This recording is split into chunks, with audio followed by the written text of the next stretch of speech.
That's just sports, baby.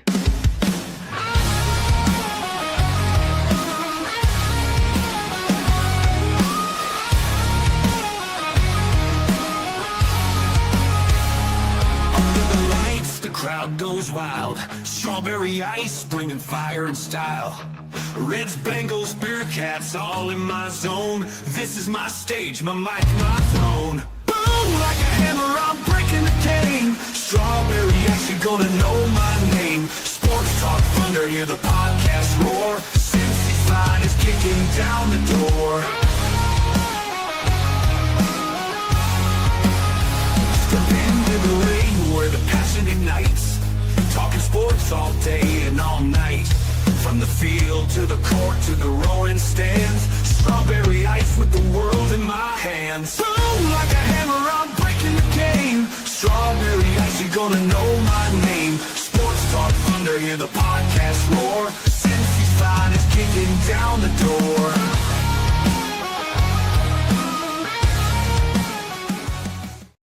Hey guys, what's going on? Welcome to the show. This is Sports with Strawberry Ice. I'm your host, the Iceman, Jeff Trunapole.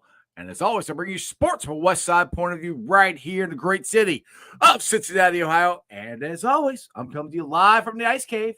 And the Ice Cave is brought to you by Priority Lawn and Landscaping. You know, it's hot as crap out there. You don't want to cut your grass. You don't want to trim your bushes or do anything lawn or landscaping required. It's too hot. So make Priority Lawn and Landscaping do it. Give me a call at 513-430-6114. That's 513-430-6114. You can also follow them on Facebook. And when you message them on Facebook or call them, tell them you heard about them from Sports with Strawberry Ice. What is up to everybody in the chat? Who's in there first? Let me scroll up here first. Brad's in there first. Then Stranger, Holmes, Kensley, Tony Blazin, Michael Madden, and William Wilson. What is up, everybody? All right. Before we get into this, let me set the show up here a little bit. Now, the Reds made a couple trades. They traded for third baseman yesterday. Traded for third baseman Key Brian Hayes. Late last night, they got right-handed pitcher Zach, I hope I'm saying his name right, Lettle from Tampa Bay. Key Brian Hayes is in the lineup today. He's batting ninth, not fourth. If you guys follow me on Twitter, they got Hayes, Austin Hayes, and Key Brian Hayes. They're two different Hayeses, but I looked at it and I thought it was Key Brian Hayes hitting fourth, but not. He's hitting ninth. He's a great defensive third baseman, probably the best defensive third baseman in baseball. He's got, in his words, chronic back issues. He's never been a big power bat. Our defense has got a lot better. I'll put it to you that way. Zach Little, starting pitcher. You can move either Chase Burns into the bullpen or Martinez. We'll see what they do. So that move helps starting rotation and the bullpen. Bengals training camp today. I didn't get to do a video today because if you didn't notice, the skies opened up and it started raining sideways. So their training camp got moved inside. I don't have a press pass. I'm not that cool, so I couldn't go inside the bubble to watch them, or excuse me, the indoor practice facility. They don't like it when I call it the bubble. The indoor practice facility. But from what I saw from everybody who's there, DJ Turner showed up today. He had 5 pass breakups. I keep telling you guys, this secondary, I think, is looking really, really good. But with that being said, let's get it started off here right quick. I only got it for a couple minutes, but he is one of the best guys to follow, watch, read anything about the Reds. He is Locked On Reds, Jeff Carr. What's up, Jeff? Hey, what's going on, man? It's good to be on your show, Strawberry Ice. It's a busy day, busy 48 hours, really, in all of baseball. It's been a crazy deadline. All right, so let's get to this. We got, a little less than a half hour, so about 45 minutes, so trade deadline's over. I don't think the Reds are going to do anything else. C. Trent had a cryptic tweet, said he doesn't think they're done, but they might not be done, or I don't know what he was. Do you have any idea what he meant? Does he know something that we don't know? Yeah, I think that what Trent said, and he put it on Blue Sky, that they're not done is basically not what done. It is. I think it's the Reds could do something, but they're also not expected to do something, but they're not expected to do nothing. It's a very yes to both questions. Yes to answer both questions on that one. I do find it interesting because there are a couple of guys that I wanted the Reds to go get that are now gone. Yeah, and two of them went to San Diego in one deal. Dude, San Diego has nothing left. San Diego has nothing left in their minor leagues. They've got rid of it all. People worry about mortgaging the farm system, and then there's AJ Preller going, "Hold my beer." He's gonna light fire to it. Right. Yeah, because I don't want it. I don't want a farm system. Right. Yeah, they've been trading everybody, but the only two there's two guys that I think that the Reds could still go get, unless they're just absolutely surprising me with something that's not out there. Either Josh Bell from the Washington Nationals, not Drake and Josh, but Washington Nationals Josh Bell, and then or Marcell Ozuna from the Atlanta Braves. And it would be pretty easy to get Ozuna. You just say, hey, come on over across the hall. That's when I was going to say that when we were talking earlier on the phone today. So Ozuna, that's one. But doesn't he? Am I correct? Is he a third baseman only? He's a DH only. He's not even. Okay. Yeah, he's a liability anywhere you put him in the field. So, but he can hit. He's a power guy. He can hit. He can hit. He's had a down year. He's only got about 15 home runs this year, and his batting average and everything is much lower than it's been in years past. But he could still get hot, and he would be the kind of guy that you would be happy to put behind Ellie, because he also walks a lot. One thing that where he hasn't hit for a lot of power this year, he has walked a ton. So he's still getting on base. Maybe you even cycle the idea of hitting him in front of Ellie. I don't know. He would be lineup protection for Ellie, though, either way. Right. All right. So what's your thoughts on Ke'Bryan Hayes? I'll just tell you, I was a bit underwhelmed. I know like I said, I think he's probably the best defensive third baseman in baseball, which is great. I mean, that helps. We need help on defense, but we really needed help on defense and offense. Gino Suarez would have solved both issues. He has, in his own words, I got this from Mo Egger, he has chronic back issues. That's not a guy you really want to rely on, it sounds like. And we got him signed for the next 3 years. So, I don't know. I'm not trying to crap on it, but it doesn't really move the needle for me. What's your thoughts on it? So to give you, and it's different because obviously pitching and position players are two different animals altogether, but I think it was his second year in Cincinnati. Sonny Gray was reported to have chronic back issues. That's true. They come up every so often, but it's not something that hampers him to the point that he's been bad. He's actually been pretty good this year if you look past his ERA in St. Louis. And I was kind of hoping that was a guy that the Reds swing and trade for, but after getting Zach Littell, don't think that's going to happen. But I think that when it comes to Ke'Bryan Hayes, he brings an elite talent to the Reds in which they did not have anybody that was close to elite.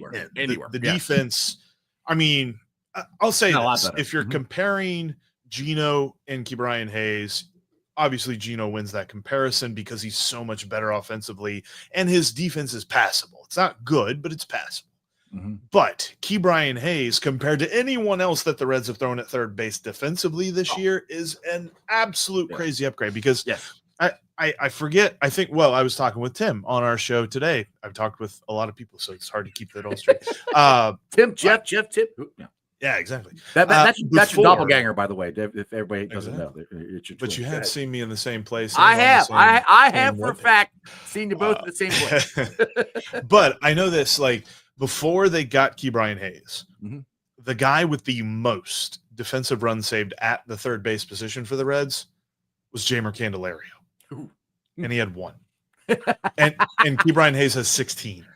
So we're not even talking about doubling third base defense. We're talking about an exponential increase over their third base. It's going to be a stone wall compared to what it's been. And I think that benefits Ellie's glove as well, because I think Ellie, to an extent, understood he almost had to cover that entire left side of the field. Now, I think he could, but that means that those routine ground balls that you don't have to work too hard to get to might be one of those things that his brain is working far too fast to get to. The ones he messes up on usually.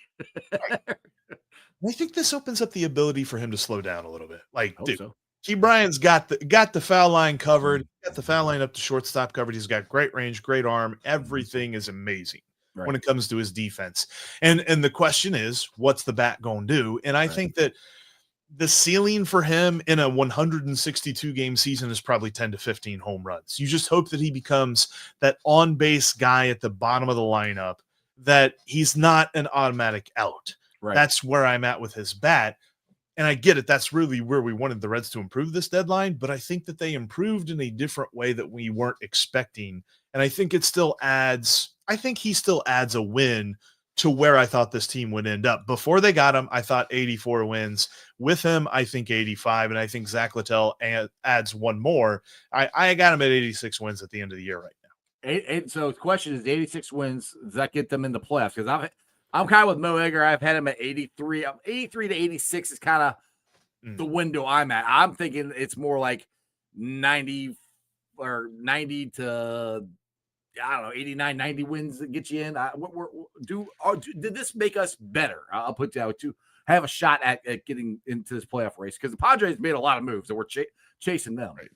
It did. And I think the big reason why is because now the longevity of the pitching staff feels a little bit easier. It feels a little bit, you don't have to squint to see it. You don't have to be like, man, they're really going to have to push Chase Burns. They're really going to have to hope that Hunter has no complications from that strange groin issue that he's been going through this year. Like, I think that this trade for Zach Littell really solidifies the pitching staff, and they solidify their ability to field the ball well in the infield. Right. The outfield's still going to be a question mark because you're moving Noelvi Marte out to the right, and you have whoever's playing defense in left, whether it's Lux or Hayes.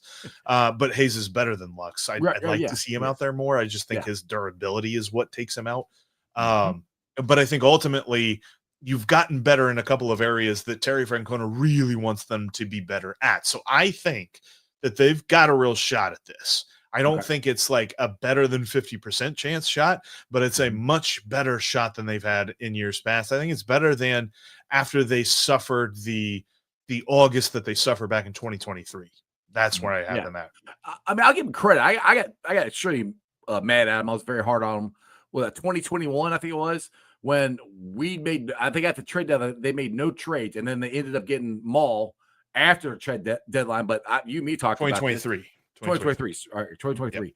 Yep. They got Maul after the trade deadline, and by then they were out of the race. It was over. And I was just like, you just crapped on this team trying to fight to get into the playoffs, and you gave them no help. So they're giving them help. Not exactly what we all wanted, but at least it's something. Now with Little, incremental for sure. Yeah. Now with Little, he's going. I think you were talking on the phone earlier today. He's going into the rotation. Is that correct? Yeah, his initial move will be into the rotation, and Nick Martinez will actually slide over to the bullpen, which honestly, I think Nick Martinez is best serving the Reds as a Swiss Army knife. Yeah. And albeit he's a $21 million Swiss Army knife, so that's kind of interesting. Got an expensive Swiss Army knife. Right. Maybe you bought it from Switzerland, like handcrafted by a Swiss guy. I'm not really sure. It's legit. It's a high quality one. it's the best in the world for sure. But I think that this really opens up that possibility. And then you're talking about Hunter Green coming back here probably within about 2 to 3 weeks. So that's going to open up an opportunity to possibly push Chase Burns to the bullpen. Exactly. A way that could keep him as a weapon in this pitching staff on almost all the way up to and including the playoffs, because think of David Price. That's kind of where I'm at with this. I was thinking the same thing. I was listening to you and Jeff, or not you, you and your doppelganger. Freudian slip. I get it. Yeah. You and Tim, it's usually Steve, but you and Tim talked about that, and you said that, and I'm like, David Price. David Price. Too many Price, too many names in my head. David Price, the first one that I came to my mind is his rookie year. They had him. He was closing games out for him. Now we all remember Aroldis Chapman, and the Reds never put him back in the starting rotation. Now the difference for me is Aroldis Chapman stated he didn't want to be a starting pitcher. He wanted to be that closer. I think Chase Burns wants to be a starting pitcher, and he's got the guts. And, dude, he's went through the Yankees, the Red Sox, the Phillies. I mean, on and on and on. He's went through some of the toughest lineups in baseball, and he's looked pretty good. You get him in there in a down the stretch, I need 3 outs, or playoffs, I need 3 outs. I'm for it to put him in there. And I know your boy Steven doesn't like that idea, but I'm with you on this. Yeah, he's not a fan of that, and I know he's going to want to debate that when we do our show. We're going to do a live show here later tonight, about 10 o'clock, when we wrap up the trade deadline and all that good stuff and look forward to what the Reds have. And I know he's going to debate that, but I also think that there's an element of development that, okay, I'm going to have to use that more often. And that just happened in my brain. Development. Element of development that comes to Chase Burns with this type of experience that Derek Johnson could teach him. Like, look, there's going to be a point in the game where you want to reach back for your best pitch. This is how you harness that, because we're going to bring you in. You need to get 3 outs, and we're going to move on to the next inning. Reach back for your best pitch every single time, and let's see what happens. And I think that more often than not is going to be so good for Chase Burns. On top of the fact that I think that his mentality, like you said, is so focused on being a starting pitcher that moving him to the bullpen for 2 months, maybe 2.5 months, is not going to be detrimental to his career development. I really think that this is going to be a thing that would help him. But that's a little bit of speculation. Like going back to Zach Littell, I think that the Reds really got a reliable starting pitcher in this one. He himself has done a little bit of the Nick Martinez routine going between the bullpen and the rotation. And he is reliable in the fact that he does not allow base on balls. He's not like the highest strikeout rate guy, but dude keeps the base paths clear. And I really think that that's going to be a good one. That's a good thing. I did just see that. Did you see that? Yeah.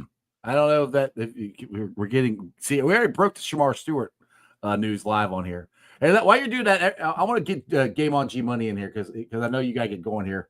You checked it out, and let's get in my boy here, Game On G Money, the king of spaces. What's up, Game On? What up? What up? What's going on, guys? How we doing? No, good, doing good. I'm just making sure the kids are all good and everything before I brought you on. Everybody's like, is this going to only be Reds? Like, no, we're going to talk Bengals too. Don't worry about it. I'm trying to find out this. I'm trying to read Jeff's eyes. This is real, guys.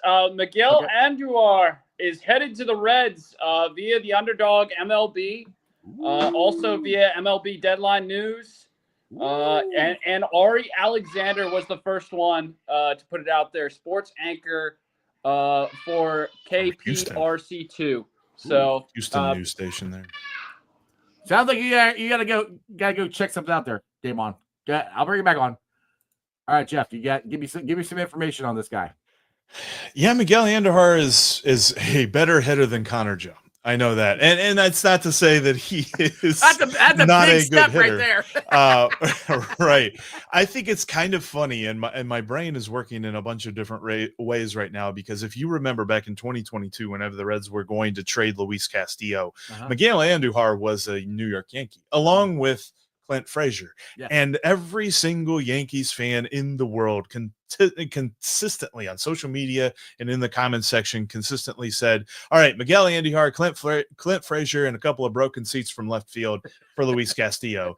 And even back then, Miguel Andujar was very uninspiring. But for his career, he has an OPS of 104, so he's 4% better than league average. He is an above-average hitter, which honestly, at this point, we are just happy to see in this lineup. I'll take it.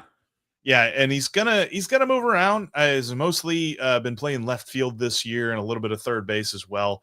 So we're gonna see him move around the outfield, and he is going to be able to replace Connor Joe, I think. Thank God. So obviously, quick and easy, much better there. So I do like this. All in all, these are moves that I think make the Reds incrementally better. As much as we wanted them to take a big swing, as much as we wanted to see a reunion with Eugenio Suarez, they got multiple pieces back in this deadline, which I think if you weren't going to take a big swing, this was the deadline that you wanted to see.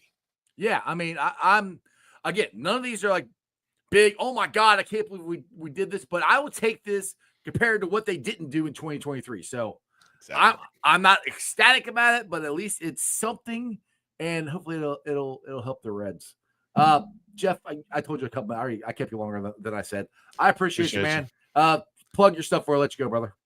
Nice, man. Good to be with you, and good to see you there. Game On. Come see the Locked On Reds podcast live tonight at 10 p.m. You can also catch the Reds postcast with Tim Daniel live after every Reds game. It's all on the Locked On Reds YouTube feed, and you can listen to us on your favorite podcasting app. We're on all of them out there. Check us out today. Exactly. Thanks, Jeff. Take it easy, brother. See you guys. See ya. All right. Game On. It's just you and me now. All right, well, we could talk some Reds or we talk some Bengals. I'm kind of excited about this Reds, right? You got to be excited about this. Miguel Andujar, 298 average this year, 765 OPS. I mean, this is what we needed, right? you want to get rid of the Connor Joes. You want to get rid of those guys that are kind of a wastebasket in the lineup that you can rely on somebody that's going to give you a little bit more. He absolutely does. I love this move by the Reds, and it might not just be a this year only move, right? That's what Ke'Bryan Hayes is. He's going to be here for a while. Ke'Bryan Hayes is going to be here for a while, and I heard that Zach Little, I don't know if Jeff mentioned this tidbit, but his agent is the same agent of Hunter Green. So they feel like there's a potential that he could get a long-term deal with the Cincinnati Reds. There you go. Well, hey, like I said, I'm happy they made trades. Like I said, I wish it was for a solid bat, but I'll take it. I like we got a starting pitcher. We can Hunter Green back. Burns can go into the bullpen. Martin can go to the bullpen. I mean, it's made our bullpen better. We got pitching out the yin yang, so we'll see. But the bigger news that happened today, earlier, the Cincinnati Bengals signed Noah Fant. I was ecstatic when I heard this. I literally was talking about this yesterday on the show with Dale and Greg, and they're like, well, would he be the starting tight end? I said, he would take over Eric All's spot, and that's literally what they said when they were announcing it today. That's what they plan on doing. The 2 tight end set that we had last year that was very successful, we got it back. So big news for that. Hopefully we sign Trey and maybe a guard. You got any news on that, G Money? Anything? Hey man, I told you before. I think my internal sources, which I don't know, these people, they just keep giving me information. Like, you could do with it what you want. I don't claim to be an insider or anything. I'm just a fan. G Money knows. G Money knows. Bengals. They say that there's 2 moves coming. One of them is Trey Hendrickson. The other one, they won't tell. So we'll see what that is. But something else is happening in the background right now. So what? And, hey, that Noah Fant signing, man. Let me be excited for a second, man. Go for it. So not only do you allow Tanner Hudson, who used to be, out there probably 300, 400 snaps last season, to take that 5th tight end spot, but you get a guy in Noah Fant that, if Gesicki goes down for a couple games, you're not missing a lot there. Noah Fant has a lot of capability in space, able to make guys miss, able to fight through contact and keep on going. Like, this is a guy I'm super excited about, and he's also an okay to a little bit better than okay blocker. Yeah. And the Cincinnati Bengals will use him similar to how they used Eric All. Exactly. They're going to be able to run all that under center, pistol, shotgun stuff. He's going to do some leaks. He's going to do some delayed routes, all the underneath, and they're going to try to create explosives with him. You got to like that a lot better than having Sample out there, in those same circumstances. Everyone wants to know if you know something. Are we getting a guard? Come on, G-Money, tell us something. Man, I wish I could tell you if we were getting a guard or a safety. All right, I got a question. So out of the guards that are out there, which one would you want to get? I mean, Scherf might want to retire. I don't know, but it's Reisner and is it Williamson? Am I getting Will Hernandez? Will Hernandez, Will Hernandez. So there's so much stuff going on. Like Jeff said, there's so much stuff going on in my brain right now. We got 226 people watching. The chat is blowing up, so forgive me if I'm messing names up. But go ahead. The Will Hernandez one is the most intriguing one because he was healthy for like 5 years straight before getting hurt right here this past season. Mm-hmm. And when you're rehabbing, you're working your way back to being in football shape. The other 2 guys, I think Dalton Risner is staying ready. I don't know where Scherf is in his process. The Bengals would probably be okay with that move, but it feels like he's right on the cusp of retirement, and those haven't worked out for us in the past, Jeff. That's what I think. Yeah, that's kind of where I'm at, and that's where I kind of lean more toward Hernandez or Reisner. One of those two. It's like because I'm cool with Fairchild. I think Fairchild is going to be okay. He's a rookie. He's going to have some mistakes. But I really want Cody Ford to be our backup is what I want. I don't really want him starting. Patrick can't stay healthy. I mean, we've proven that already in camp.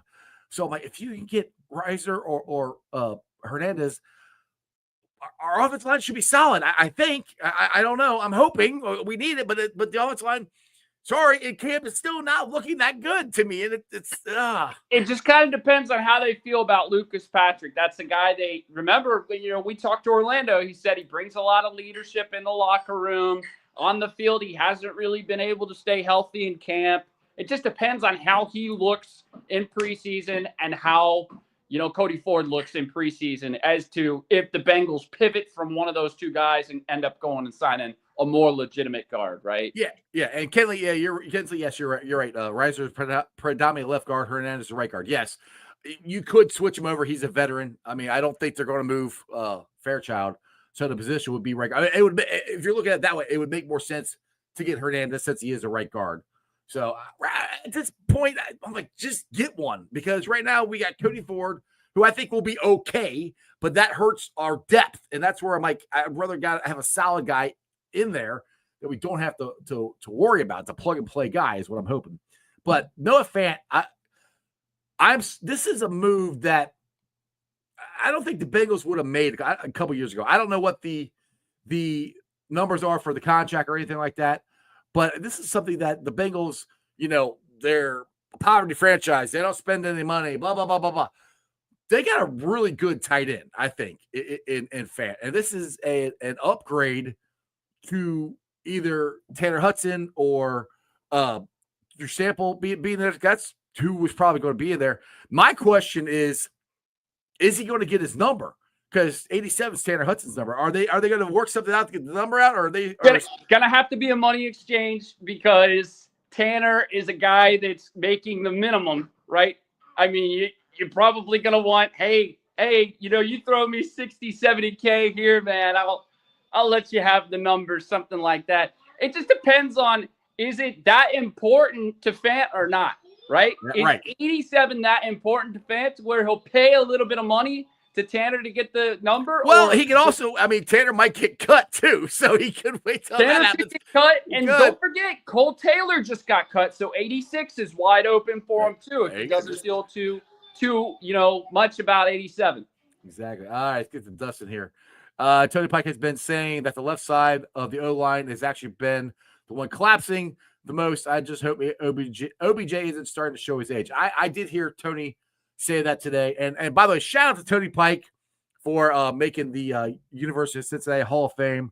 If you guys have not seen the tweet, I think 1530 ESPN tweeted it out. Austin Elmore tweeted it out, where they surprised him on air, and you can see Tony getting choked up about it. And and his family was there, his kids are there. It was a great moment. So shout out to him. But yes, you are correct. Tony kind of mentioned that hopefully that OBJ is not showing his age. I hope not, but yeah, you're right. The left side's been collapsing more than the right side. But to be honest, both sides have been collapsing a little bit too much for my liking. I'm hoping it means our defensive line is that good, but you never know. What do you got there, G-Money? You're on mute. Yeah, so I think with Dylan, it's kind of expected, right? He's a first-time player and a new system, new offense. I expect, an up-and-down rookie year for him, but I expect him to still be an average guard. With Ford, you kind of already know what you have. So it's like, we're going to see these guys a lot in preseason, though, and fans will be able to tell right away whether these guys are made for starters or not. Go with the Eagles first. Rather, I really do hope it's our starters versus their starters. At least the first couple snaps in the first quarter. Let's go find out. How they have those rotations with their defensive line. That's going to be a really fun matchup. I think our offensive line will be battle tested in that, and we'll see how good they hold up. How good will Fairchild be against a Jalen Carter versus going up against the BJ Hill? Yeah, exactly. And Brad, you are correct. Tony still has not made his debut on the Strawberry Ice. You are correct. And if you guys want to, I'm not trying to bug the guy. I've asked him. If you guys want to reach out and say, hey, Tony, gotta come on Ice's show, talk back. Ice, I'll do my part, man. I'm a Bearcat alumni. I love Tony. I love what he brings to the table. Oh, Tony's awesome. I'll give him a shout. Yeah, I've been trying to get him on for probably about 3 years now. I haven't been able to get him on yet. So I'll do what I can, Ice. I don't know if it means anything, but I'll say something. Sounds good. Let's see here. Taylor Stout. Someone stand on business. This defense is going to take a massive leap the Golden Glove era. Ooh, one thing I did like this, I was watching Fox 19, and they did their training camp report earlier today, and Joseph Osai coined a phrase. He said they want to be bad boys defense. I'm like, ooh, I like that a lot, man. You know, this has the makings of 2021 Bengals. Like, this has the makings of, hey, humble, hungry, kind of underrated, don't know what they're going to look like. But, you know, there's a lot of unknowns, and that breeds excitement, right? Mm-hmm. It looks like the cornerback room is going to be super deep.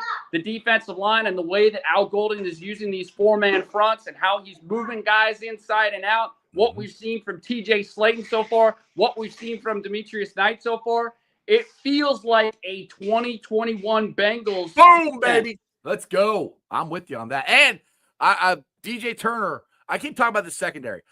I personally am really impressed with this secondary just from what I've seen on the field. DJ Turner today, 5 pass breakups. And I know Dale was on here yesterday saying he might be losing selling his stock in DJ Turner. I texted him. I said, hey, you might want to hold off on selling your stock. DJ Turner just had a good day of practice. This whole secondary, especially the corners, I think have looked really good. Because they're going against Jackpot Joey, Uno, Jamar Chase, T. Higgins every single game. They're going against the best 3 tandem in football every day. They're going to get better, and they're making plays. That excites me. I mean, that really does. I think they look great. I mean, that's where I love the Dan Horde quote, right? It's not going to get any better, right? Mm-hmm. This is what I'm going up against. It's not going to get any better in the league. You're going up against Jamar Chase, T. Higgins, Andre Yosavash, Jermaine Burton, right? And you have 5 pass breakups on the day. You got to be feeling pretty confident about yourself. But the one thing that I get really excited about is that they're winning in 7-on-7s too. Yes. They're winning when there's no pass rush. It's literally just Joe Burrow and the receivers against the corners lined up. And maybe they will go a little bit more man, and there will be a little bit more confidence in these guys in one-on-one situations, through the Al Golden system. Manufacture pressure, be opportunistic, be able to create turnovers in the secondary. There you go. Dustin's got a comment for you. Game on. I would treat the NFL defense like I run a college program. Thank you. Thanks for 4 years of service, but off to the younger, twitchier option. That's what the Bengals did this year, and that's what I mean. Honestly, that's their whole plan. I've said this from the get-go. I can see their plan is to develop these 1st and 2nd round picks that this defense is full of. Develop them, which they haven't got developed. That's Al Golden's number 1 job, is to develop these guys. So far, like I said, we're only a week into training camp. I mean, I take that for what it's worth. I like what I've seen, but I also like Al Golden's hands-on with this defense. He's behind them, and they're going, and Tony Pike said this, they're going fast, which is good. You're going to go fast in the NFL game. You got to be able to make decisions quickly.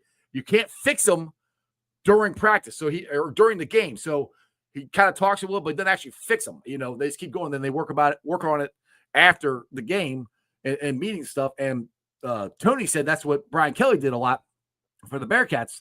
So I thought that was good insight there. And it looks like it's dude, they look good. I'm not saying they're going to be a top 10 defense. I mean, if they're middle of the road, just give me middle of the road, and we're scoring 40. We're going to score. Can I just points too? Can I just give you a little bit on the 4-man fronts? I kind of talked about this, Jeff, a little bit on Spaces, but with the 4-man fronts, how Al Golden utilizes these guys, right? He likes to have an extra linebacker instead of an extra DB on the field. Our linebackers are all athletic. They can all cover. They can all get after the quarterback. I think he's going to utilize them in that fashion. He can kind of mix and match and play to strengths and weaknesses depending upon the opponent. But even bigger than that, he's also bringing back stunts and twists and stemming. So moving the end over across from the tight end and rushing the tight end instead of rushing the tackle. That is something that Lou Anarumo didn't do enough. He used to do it situationally. And then in addition to that, he's moving ends to the interior. So guys like Cam Sample, who we saw in that Patriots game in 22, actually have a pretty good game on the interior. He only had about 10 snaps there, but he ended up having a sack and 2 pressures. We missed him last year. Golden's going to put him in those spots. Yeah, right? we missed Cam Sample last year. Everybody forgets about Cam. We missed him last year on the interior. Absolutely. So you've got guys that are, they're built similar, right? 270 to 275. They can play inside, outside, be able to rush from pretty much anywhere. It's going to be a heavy rotation, and this system is going to work because they're going to do so many different things with those alignments. And the thing I'm excited about, which I cross my fingers we can actually get this year on third down, third and longs, is that NASCAR package. Move Shamar Stewart inside, Absolutely. get Joseph aside, and Miles and Trey out there. Dude, I'm hoping, because I've been wanting that for the last couple of years, and we haven't been able to do that. Maybe this year we can actually do it. I mean, absolutely. I saw a front where it was Osai, or sorry, it was Cam, it was Shamar, it was Osai, and then it was Miles, right? I mean, now replace Cam with Trey, and what more could you ask for? There? What more could you ask for, bro? Like, that's a great rush, and you're talking about now throwing in some stunts and twists, maybe a little bit of stemming. Even Joe has said, like, I hate stunts because it's a difficult thing for a quarterback to have to prepare for. Our offensive line hated stunts last year. I mean, so Al Golden was on the team that went up against the Titans. He saw exactly what their defensive line did, where they mixed and matched and they moved guys all around. They didn't just play the 2-eye guy or the nose tackle on the interior. They moved guys around, and they were able to create pressure in that way. The Cincinnati Bengals are about to do the exact same thing, and I can't wait for it. Dude, you're firing people up. Taylor says he thinks he's in love with you. He's gonna tell his wife. All right, kids are here. I appreciate it. If we pressure from anyone not named Trey and we can get around 45 sacks, we will win 11 games. Yeah, I mean, 45 sacks is a lot of sacks. I don't know if we'll get that many, but if we get 40, Jeff, 35. Jeff, did you see they updated the over-unders on the Bengals with the addition of Noah Fant? We're now at 10.5 over-under on the sports book. Caesar Sportsbook has us at 10.5 over-under. I think that's the sweet spot, bro. I think we're either going to be 10 or we're going to be 11. And if we're 11 against that playoff schedule, right. I mean, people are going to be fired up, man. Oh, yeah. They're going to go into the playoffs thinking, all right, this is just like 21. Nobody can mess with us. Our offense is incredible. Our defense is up and coming. People are doubting us left and right. We're about to make some big things happen. Dustin here. Say what you want about the Bengals, but Noah signing shows how basically financial responsibility can pay off. Half of the league couldn't fit Fant under the cap. Yeah, and that's the thing is people, because I heard somebody say this on Tony Mo show or Mo Egger show. I can't Tony and Audie show or Mo Egger show, where he came at them and was like, well, why doesn't Joe Burrow just restructure his contract? I'm like, because Joe Burrow doesn't have to. They still have enough money to sign Trey and signed another guard. They still have plenty of money. Right. They got plenty of money. Right. So I think Lisco said it before. The Bengals like to be about 8% over cap. They're pretty close to that number right now, but I think with the additions of Jamar, T, and Trey, that's okay to go up to that 9.5%. They'll go back down to the 8% the following year because the cap is about to explode. Once again, the TV deals, all the different things. Oh, yeah. It's all just going to go up. You know, the NFL as a market is just becoming a huge, huge item, not only in America, but throughout the world. Oh yeah. I mean, I know that just from this stupid podcast I do of people reaching out to me from England and Ireland, and they're all Bengals fans. Like, how are you Bengals fans? But hey, I appreciate it. Kensley, okay, so I didn't know that. She said we had 36 sacks last year, so we just need 9 more. So 45 isn't as big as I thought it was. So there we go. It's not. I mean, really, that's 4.5 Shamar, 4.5 Murphy, and Trey being right where he was at last season. And you're going to get an uptick with B.J. Hill because he's moving back to his natural position. Yes. And you expect a year 2 growth from both McKinley Jackson as well as Chris Jenkins. And the coach, who do you think's that was Chris Jenkins. Who do you think's going to have a bigger impact, McKinley Jackson or Chris Jenkins? I really like McKinley Jackson. I think he might make a big step. I like McKinley Jackson a lot. I think the coaching staff really, really likes Chris Jenkins.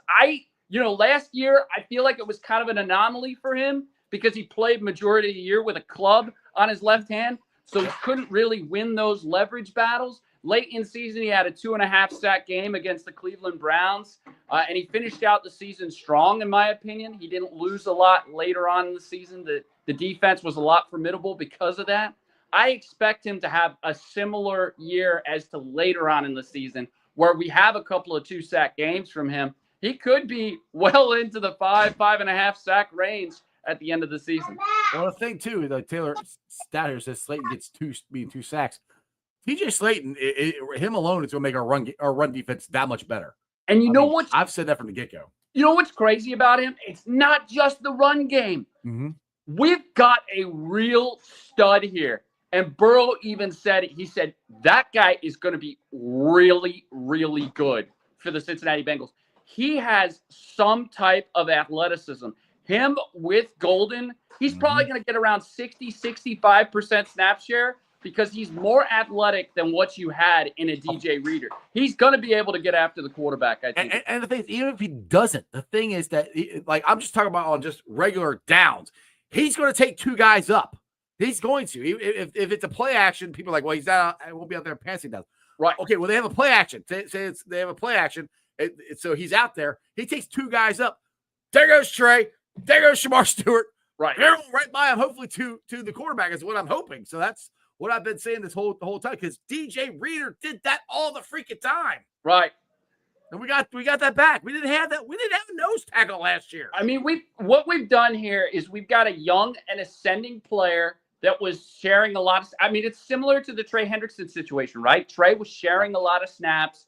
He was around that 40 to 45%.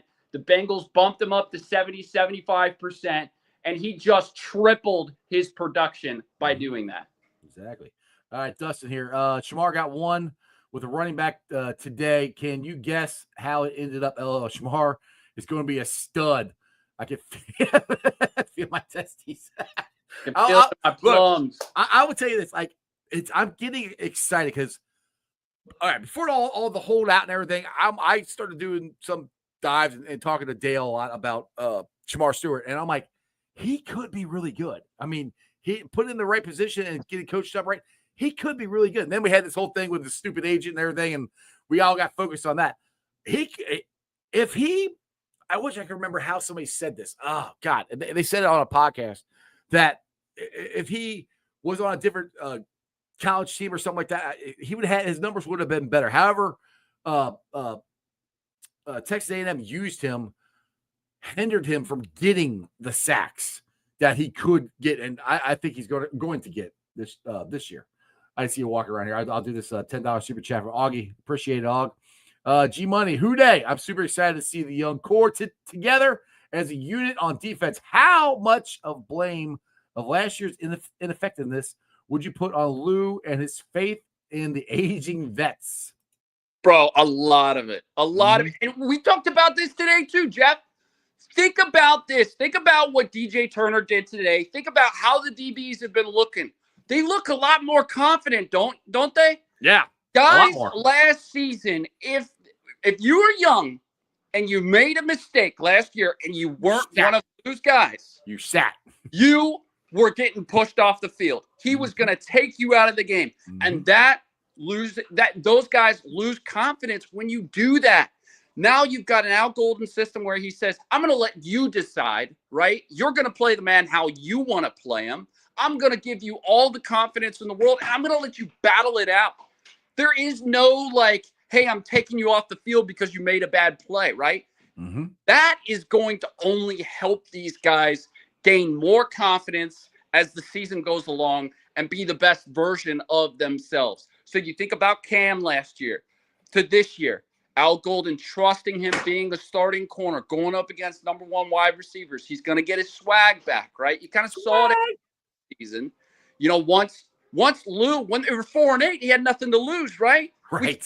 Up the defense. He was a completely different Cam, wasn't he? Uh-huh. Now you think about it. Now you think about it where Sam Hubbard's playing left end, and you got Miles Murphy and Joseph Osai behind him, and they're trying to figure out, hey, where's my snap share, right? Right. You got Von Bell out there instead of Jordan Battle. And, oh, by the way, Jeff, he looks freaking good out there. Yeah, he does.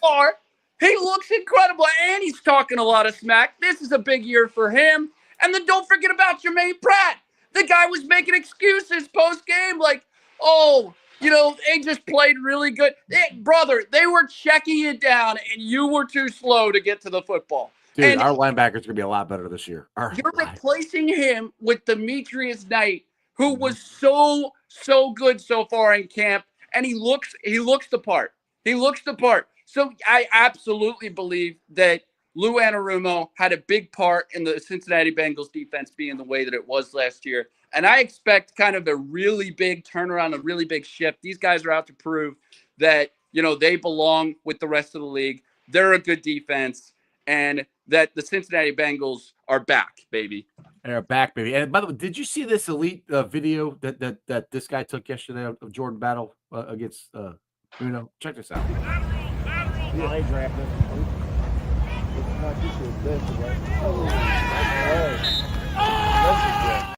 I'm telling you, Jordan Battle is going to be good. That's Jamar Chase in the red zone he just defended. Now, I'm tooting my own horn because that's probably the best video I've ever got in my entire life. But that's what I keep saying. This secondary is going to look good. The linebackers, we're not even talking about Carter. I mean, Carter's going to be good too. Or the guy we got from the Eagles. Oren Burks. Our linebacking group is way better than it was last year. It's way deeper than it was last year. Knight is almost like getting, this sounds crazy, but it's almost like getting a free agent. He's 25 years old, which people are like, that's a detriment. He's 25, man. He knows what to do. Yeah. This is his job. He's coming in. He's putting the work in, and he's making plays already. So, dude, I think he's going to – him and Stewart could have two really big impacts on this defense immediately. That's where I'm at with this. Yeah, I'm with you 100%. I also think the other draft picks that we got are really good so far, or at least they're showing themselves to be really good. Jalen Rivers looks the part at the swing tackle. He can play both sides, left and right. I mean, he's been phenomenal thus far, and they have all the confidence in the world for him to slide in at tackle one instead of Cody Ford if Amarius Mims is not there. I think that just kind of shows you the depth of what they've gotten so far in this draft. And maybe these guys, maybe that grade, maybe it was so bad, Jeff. Maybe it's really good. And I'll remind people, when we drafted Logan Wilson, he was 23 going on 24, and he earned himself a 4-year extension post him getting off of his first rookie contract. The same thing could happen for Demetrius Knight if he still has that ability at the age of, 29. It's still going to happen. And that right there, that draft class you're talking about there, we got. Let's see here. Guy named Joe Burrow, T. Higgins, Logan Wilson, all in the same draft. That was pretty good. That was a pretty good draft. It was a great draft. Yeah, that was a great draft. I'm excited about this 2024 draft, though, dude. Like, I'm getting more excited about it because I'll put it this way. Let's just go. You potentially and most likely have 3 starters. You got Fairchild, Stewart, and Knight. That's right. They're going to start. You're going 25. I'm going 24. Or 25. Sorry, yes. I'm looking 24. I'm looking at Mims taking an elite jump. Like, I think he's going to be insane this year. I think he's going to be a Pro Bowler this year. If coaches are right about Chris Jenkins, and he just gives us, 4 sacks, 5 sacks, whatever, and some pressures, but in addition, he's an okay to good run defender, like, that's a win for us in the second round. Mm-hmm. If third round Jermaine Burton, Jeff, if he goes out there, bro, and he gives you 450 to 500 yards in this deep of a wide receiver room, we are cooking, baby. I am so excited about Jermaine. I'm so excited and so happy. He is doing his work, and he is making play after play and another wide receiver, not that 24 draft, Yoshi. Has been. I mean, even Joe called him out. Yoshi's been out there balling, dude. Our wide receiver is legit. It's the best. You can't tell me it's not the best in the league. From Jamar all the way down. Our third one is Yoshi. Then you got Burton. Right. I mean, come on. Then you got if your fifth is either Chuck Sizzle or Isaiah. Yeah, Isaiah. Which I think Isaiah. I'm kind of with Dale. I think Isaiah might beat him out. And how about Burrow? Burrow mentioning Mitchell Tinsley the other day. He did. I mean, he really likes that kid as well. Mm-hmm. And he's been showing up so far in camp. But even to continue, bro, Josh Newton has an opportunity to start, and I think he's going to play meaningful snap share this season, regardless if he starts or not. Same with DJ Turner. Regardless of who's on the field, I think they're both going to play a lot. So DJ, when I saw the videos and heard DJ had 5 pass breakups today, I'm like, yes! I'm like, that's what I'm talking about. Because I'm like, I wasn't down on him. I'm like, I still think he could be good. DJ Ivy has been playing good. Dax Hill has been playing good. My boy Fig, I love Fig, and I love his attitude. He was interviewed, and they asked, words you want to play. Because I don't care. Inside, outside, wherever they want me to play, I'll play it. I'll ball out. Right. He has got that attitude, that makeup. He went to the coaches, or went to Joe. I think he went to Joe Burrow, and he's a second-year guy, and asked him to come in and go over the defensive film with him. Yeah, Fig did that. That takes some. I mean, he's got a Kobe Bryant like mentality, bro. Like he's all work, man. He just wants to keep working and getting better, and it shows. What did he say? He said, "Oh, that was just weakness, leaving the body." When he vomited on the sideline due to heat exhaustion. Yeah, when I was doing that video. I think when I was doing that video, he was doing that on the side. So I'm trying to hold the camera up and not get that, or I might cut that out. I don't remember. But DJ Ivy, you're absolutely right. I mean, he's even now had first team reps. He's another guy that you can feel confident in. Listen, the last year, the Cincinnati Bengals used 7. Oh, hang on just a second. They used 7 corners in the year 2024. Right? The year prior to that, he used 8 corners. These guys behind the starters, they have to be ready. And DJ Ivy, I think he's going to get his shot. I think he's going to get his opportunity. Dude, Al Golden continues to throw him out there with first team. And you still got Dax. Part of that rotation, Jeff. And you still got Dax, man. I think Dax Hill I said this last year and everybody thought it was crazy, could potentially be a shutdown corner. I said that last year. And now it might not happen this year because he's coming back from a knee injury. But eventually I think he could be. So we'll go take care of your kids here. I'll try to answer some comments here. DJ Game On is working 2 jobs here. He's a stay-at-home dad today and a podcaster. So Augie, KJ Jr., BJ Hill, and Slayton, that will be a solid interior rotation. We add depth on many levels for sure. Best roster in years. And I just put it this way: if the Bengals can just close this out, sign Trey, go get a guard. If they get Reisner or they get Wizard, who's going to complain about the Bengals offseason? I mean, really, when they get Trey signed, they're going to sign Trey. I mean, I don't care. Like the national media, like, well, they're far apart. They're not that far apart. If you listen to what Trey Hendrickson said yesterday, he was trying to be nice and not throw the Bengals under the bus or any of that stuff. I don't get where he and I put my own self out saying this yesterday. I don't get where he's like, well, I don't know where everybody got the news that I was leaving or whatever. Like, he put it on Instagram, so we all knew he was going to Florida. But I think he gets done. I think they're closer than people think. I think it's sometime next week. We'll see. Oh, $5 super chat. Appreciate it.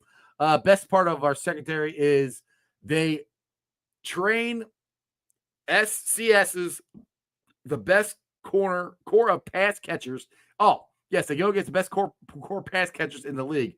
If they make plays versus our guys, they can cover anyone. And that's honestly my point.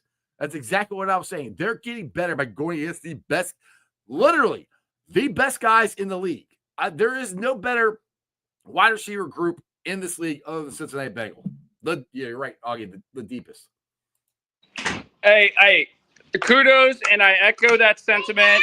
And DJ Turner said that earlier today too, right? Yep. You know, the receivers that we're going up against, they're the best receivers in the league. Okay. You gotta go, brother. I'll let you go. No. I got 6 more minutes with you, Jeff. All right, hey, that's cool. Hey, by the way, you are unbelievable. You're podcasting, you're watching your kids, and you're answering stuff on commenting here. Yeah, man. I do it all. Well, I got 2 phones here, so I got we got 2 phones going. I like. We're monitoring the situation out here, right? Monitoring. We're trying to do it all, man, and we're getting fired up about the Cincinnati Bengals. Yeah, Let's we are. go, Jeff. T-Brookie. Come on. Well, Hernandez was sorely missed last year after suffering a season-ending knee injury in October. Yeah, you talking? Yeah, the offensive lineman. Yeah, it wasn't on our team. I'm assuming that's the Hernandez you're talking about.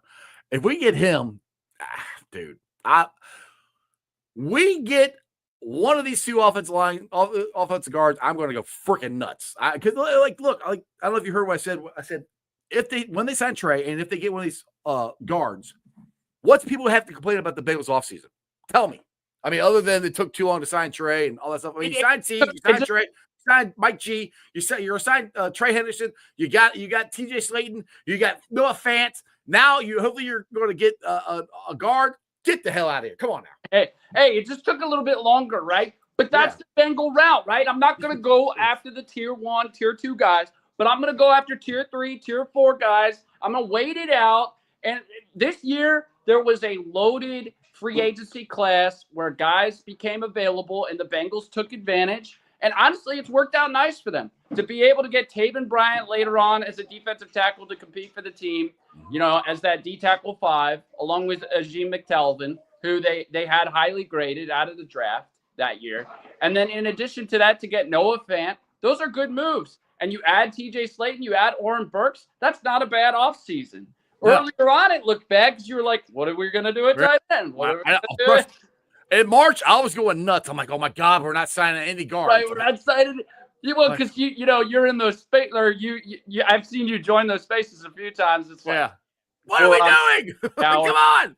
No, like, I got to do this. I got to give a shout out to my boy Jeremy Rao and Joe Danman, because back in March on Sports Wrap, they told me to just relax. You never know what's going to happen. I'm like, I'm trying, because I was drinking it heavily during that. I was trying to deal with my nerves. From a front office perspective, though, this is exactly what you want to see. You don't want to see them go after UDFAs to fill out the rest of the roster. You want to see them go back to free agency, grab a couple of veteran guys that have been in the league for a while that can fill out the roster the right way, and those guys are your depth guys, right? And that is how championship teams get from point A to point B, which is the Super Bowl. Exactly. Here's a hot take from Taylor. By the way, Taylor, you're brilliant today. I appreciate this. This is a hot take here. Might be the greatest offseason in NFL history when Trey signs. Insane to think the possibilities after my 25 years of life of being a fan. Hey, Taylor, I've been a fan for 50. If they get, like I said, they're going to sign Trey. If they top it off with a guard, which I'm hoping that's what this guy is hinting about, is what I'm hoping. I'm pointing at game on here. I'm hoping that's what he's hitting about. He might be hearing something. If it is, I'm going to freak the F out. It's going to be awesome. Dark Knight. The Lions game is going to be a high scoring. Their offense versus their offense. It's going to be wild. I think mean their offense versus our offense. Yeah, it's going to be wild. I'm curious how the Lions are going to be this year, since they lost both their coordinators. If they're going that's something to watch, Jeff. Right? You lose your offensive coordinator, you lose your defensive coordinator. You still got great players, but those guys matter, right? As we've seen, the transition from Brian Callahan to Dan Pitcher was actually a benefit for the Cincinnati Bengals. Right. I'll tell you this. Look, this was my take, because I said this last year, and I might have said it to you on the show. I don't remember, but everybody's like, "Oh, we lost Tyler Boyd." I said it's kind of a blessing in disguise, because I'm like, you can move Jamar Chase around, because before it was Tyler's in the slot and T and Uno are on outside. What they do? They moved Uno all over the place, and so not that saying Brian Callahan couldn't do it, but they didn't do it because Tyler Boyd's a veteran and that was his spot. So that's why I think Uno took off even more. Now this year, Uno's got his money, T's got his money, Jamar's got his money.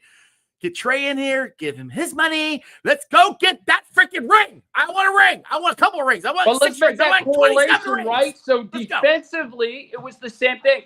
And Mike Hilton was a great player for Cincinnati for so long, but you couldn't put him outside corner. Now you've got guys that you can move inside and out. You can play him in the nickel. You can play him on the boundary. You feel really good about it. And all of them have that natural ability, as Al Golden has said. He believes in every single one of them to be able to do that. And so, again, similar to Tyler, who couldn't go to the outside later on in his career, you couldn't move Chase to the slot. Right. Now you're moving Chase to the slot. You got a lot of in-motion stuff happening. You got athletic dudes that are coming on the field behind him. It's same thing with the defense now. I totally agree with this. Dark Knight said Dan Pitcher will be a head coach next year. Why? If this offense is anywhere close to what I think it's going to be, and he's hopefully they won't be able to hire him until about the end of February. What I'm hoping. And maybe we could keep him for one more year, baby. I'd be shocked, dude. Maybe Dude. Like, oh, it didn't work out with Brian Callahan. We won't go after Dan Pitcher. That's the only. But Brian Callahan never had a triple crown winner, and I think Joe Burrow's winning the MVP this year. He sounds and Dan, he sounds like a head coach right now. Like when you hear him, dude, he sounds like Joe Burrow. Him and Burrow. It sounds like, dude. Seriously, they are like got the same brainwave, dude. That's why we need to win the Super Bowl this year, because you don't know if you're gonna have Pitcher next year. This feels like 21, Jeff. I'm fired up. Let's go. I am too. I've been on an hour. You want to keep going, or you gotta keep going? You gotta go. We can go 5 more minutes. If you got 5, go 5 minutes. Does the chat want us to go 5 more minutes? 5 more minutes. 5 more minutes. 5 more minutes. 5 more minutes. Oh man. Yeah, Taylor said, stop telling everybody how good pictures. Brother, we ain't got to tell them. Everybody can see it. Trust me, if they're watching my show to find out how good pitcher is, they're not very good at their job.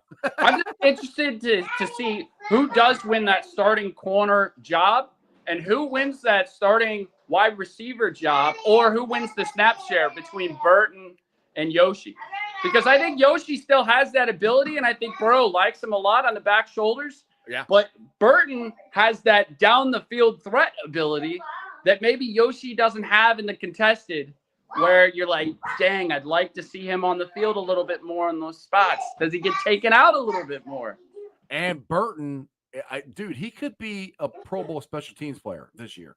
I'm so excited to see him on returns, man. I cannot freaking wait. He's gonna be so explosive. He could be the most explosive returner we've had since Pac-Man. Really? Yeah. That's not even blowing smoke. That's God's honest truth. He's fun. He's fun. He's a lot of fun in space. And last year, I think he averaged like 40 yards a return when he was back there. So right now, I mean, yeah, they still owe that to him to continue that with him. Yeah. Everybody's wanting to stay on. No, what's up? No, they're awesome at their jobs. Yeah. Awesome, I guess he means. Jeff, a great article. If you don't know anything about the Al Golden system, or you've just been hearing rumblings about what they can do, there's a great article, January 28th, analyzing the 4-man fronts by Mike Santagana, where he breaks everything down for you that Notre Dame did and then some. Mm-hmm. And it's got all the meticulousness all the way down to, what the linebackers do facing this, what the D tackles do facing that, what the ends do, when they're inside, when they're outside, how they handle the stunts, the twist, how they handle the stemming, all the different things that we've been talking about today. That's a great article. You all need to read it. And the thing is, like when it came out there, it wasn't official, but it looked like Al Golden was going to be our DC. And the playoff run was going on in college. I started watching Notre Dame games and watching the defense. And if you watch any of the college playoffs, the only reason, I won't say the only reason, but the biggest reason Notre Dame got to the championship game is their defense. The only reason Notre Dame came back or had a chance in that game is their defense. Their defense was not, I'm not saying their whole team, but it was a big part of what they did and how good that team was and how far they went. So I was again, people ask, like, I got tired of hearing, I want a big name. I want this. I want that. Al Golden's been here. Al Golden was linebackers coach. I'm like, Al Golden knows that. I think they're freaking neighbors. If I'm right on that, they live awful close to each other. Al Golden was a perfect guy for this job, I think. And I mean, they're already calling him. What did they? Josie Osai called him something, not the guru, or they call him the guru or something like that for Al Golden. How much they enjoy playing for him and how good he is at his job. Just the. And it's the offseason. It's the beginning of training camp. The guys aren't going to go blow smoke. I don't think they're saying this stuff just to say it. I think they truly believe it, and they're truly more confident in themselves of what they can do. Because, like Joshua Sai said this, he goes, if we mess up, it's on us. You know, Al's doing everything he can. We got to do better. Those are the things you want to hear coming out of the locker room. I'm hearing nothing but good stuff from the locker room. I love it. And one more thing on the Al Golden system. I think when you look at the other coaches that have come from college to the NFL, like a Jesse Minter, like Mike McDonald, right? Mm-hmm. Their systems in college translated beautifully to the NFL because a lot of the different concepts that the offenses are running are boundary concepts. It's just short plays in order to gain yardage, 10 yards or less, right? And win in the intermediate. And so that's what the system's going to do. It's going to help us be a lot better. I think people are going to look at Al Golden and think that, man, this guy is on his way up, and this team is on their way up. I can't wait for it, Jeff. These kids are killing me. I appreciate you, everybody, at Game On J Money on Twitter. I'm also doing the spaces. It's the purple thing on the top of the screen. Hooray! Have a good one, and let's win that Super Bowl! I love Game On. Kinley, yes, the Santa Clara Standard. I love it. That is what is the theme for this year. Al Golden said it. Santa Clara is where the Super Bowl is. I freaking love. I want a shirt that says Santa Clara Standard. I'm surprised they don't have one yet, but they might. Let me get a couple more comments here before I get out of here. Taylor, I appreciate you. You have brought it today on the comments. I appreciate it a lot. We didn't see a single defensive highlight in camp last year. Yeah. Well, we saw some, but it was more of the offensive line collapsing. But yes, the secondary, we didn't see them. I'll give you that. This is different. People are sleeping, and I hope they stay sleeping. I agree with you. William, I hope we throw 50 points on the Steelers after their fans chanted. It wasn't the Steelers. It was the Ratbirds. They chanted that. They chanted F. Joe Burrow. It was them. Let's see here.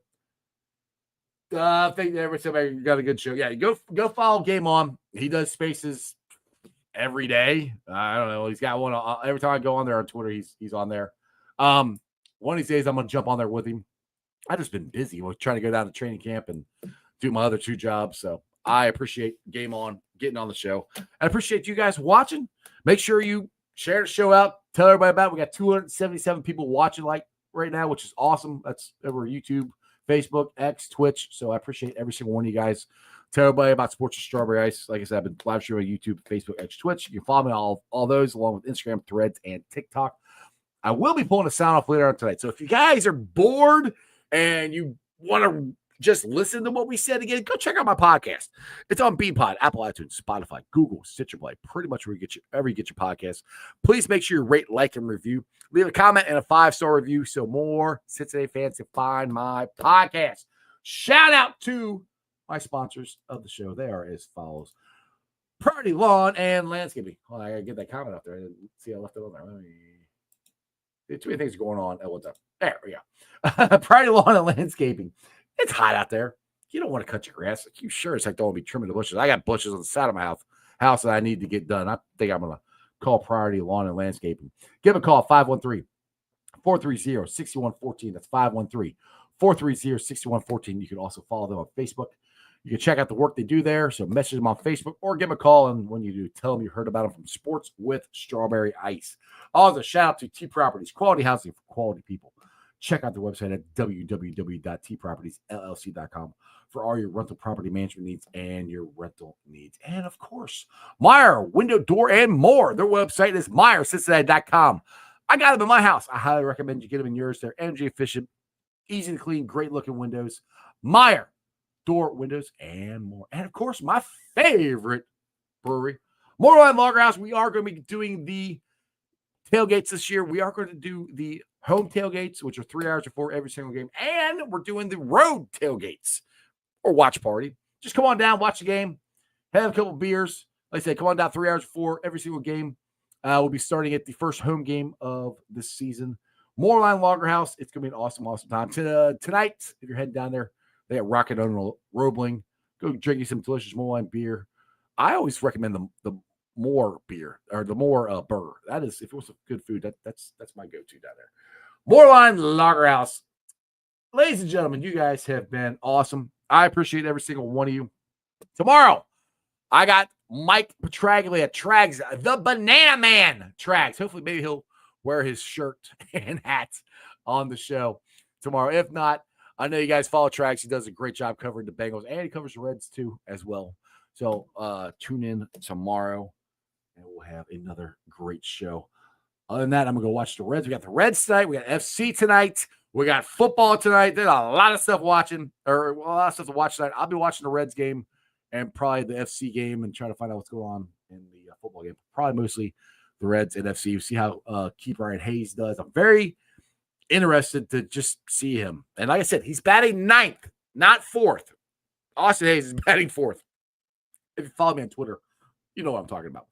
Other than that, remember one thing as always, and that is Houday for life.